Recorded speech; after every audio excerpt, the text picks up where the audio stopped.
الحمد لله والصلاة والسلام على رسول الله أما بعد فأعوذ بالله من الشيطان الرجيم بسم الله الرحمن الرحيم وما أرسلناك إلا رحمة للعالمين وقال النبي صلى الله عليه وسلم إنما بعثت لأتمم مكارم الأخلاق أو كما قال عليه الصلاة والسلام অধ্যকার সদ্দুল হেরা জামিয়া হুসাইনিয়া মাদ্রাসার আল হেরা ছাত্র কাফেলা ও সাহিত্য পাঠাগার কর্তৃক আয়োজিত 12ই রবিউল আউয়াল উপলক্ষে সিরাতুন নবী সাল্লাল্লাহু আলাইহি ওয়াসাল্লাম প্রতিযোগিতা সেমিনারের মাননীয় সভাপতি ন্যায় ও ইনসাফের মূর্তপতি বিজ্ঞ বিচারক পরিষদ উপস্থিত হযরত আসাতিজায়ে কেরাম ও আমার সামনে উপবিষ্ট ইসলাম দেশ ও মানবতার অতন্দ্র প্রহরী একদল তরুণ ছাত্র কাফেলা সকলকে জানাচ্ছি আমার পক্ষ থেকে আন্তরিক শুভেচ্ছা ও মোবারকবাদ।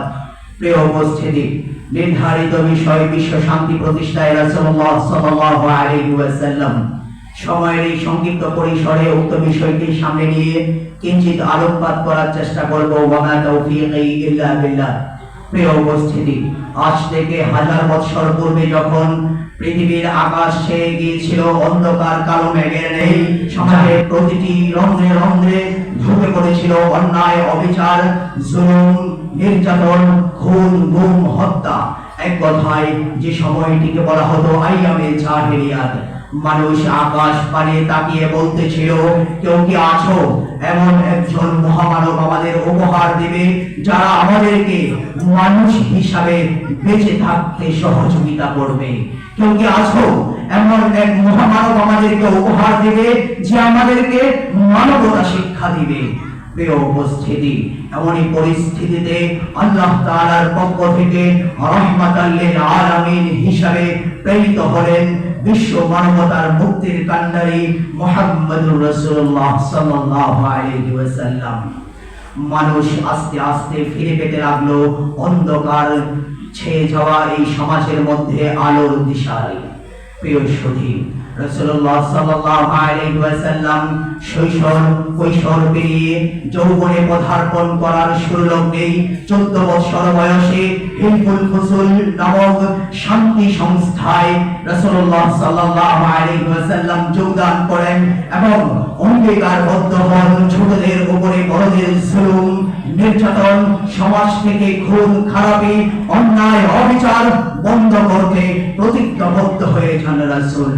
এছাড়াও কাবাগর পুনর্নির্মাণের সময় হাজরে আসওয়াদ স্থাপন নিয়ে আরবের বিভিন্ন গোত্রের মধ্যে যেই দাঙ্গা হাঙ্গা দেখা দিয়েছিল, সেই দাঙ্গা বন্ধ করার জন্য রাসূল আরবি সাল্লাল্লাহু আলাইহি ওয়াসাল্লাম নিজের চাদর মুবারক বিছিয়ে দিয়ে নিজ হস্তে হাজরে আসওয়াদ স্থাপন করে ইতিহাসের স্বর্ণাক্ষরে তার নাম লিখে রেখেছেন।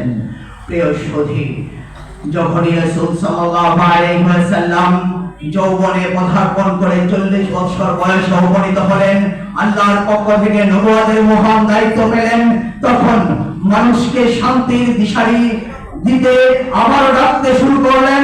বলতে লাগলেন, ইয়া আইয়ুহান নাস কুলু লা ইলাহা ইল্লাল্লাহ তুফলিহুন।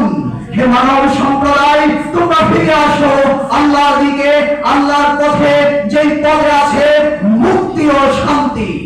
কিন্তু আরবের ওই বর্বর জাতি একথাকে সহ্য করতে না পেরে রাসূলকে মক্কা থেকে বিতাড়িত করে রাসূলুল্লাহ সাল্লাল্লাহু আলাইহি ওয়াসাল্লাম ব্যতীত হয়ে মদিনায় হিজরত করেন।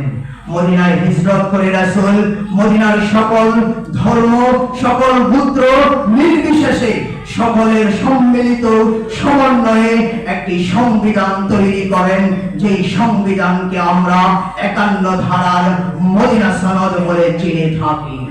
প্রিয় ভাইরা আমার, সেই সংবিধানে লিপিবদ্ধ ছিল বড় ছোটদের উপরে বড়রা জুলুম করতে পারবে না, অন্যায় অবিচার করতে পারবে না, হানাহানি খোলাখুলি করতে পারবে না।